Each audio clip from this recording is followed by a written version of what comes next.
Welcome to Dhruva online academy. This is Raju sir. So మనకి APPSC group 2 కి సంబంధించిన previous question ఒకసారి చూద్దాం.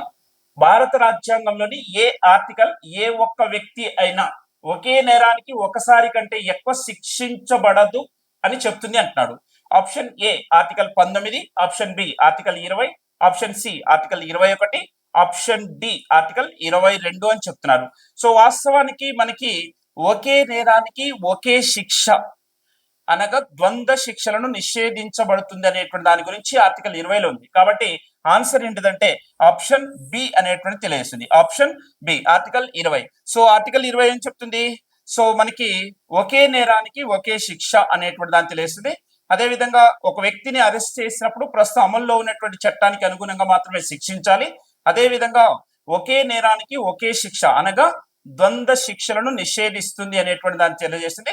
అండ్ నేరము రుజువు కానిదే శిక్షించరాదు అనేటువంటి దాన్ని తెలియజేస్తుంది ఆర్టికల్ 20. సో ఆర్టికల్ 19 ఏం చెప్తుంది? వాక్ స్వాతంత్రము, భావ ప్రకటన అంటే వివిధ రకాలైనటువంటి స్వేచ్ఛలు, వాటికి సంబంధించినటువంటి హేతుబద్ధ పరిమితుల గురించి ఆర్టికల్ 19 చెప్తుంది.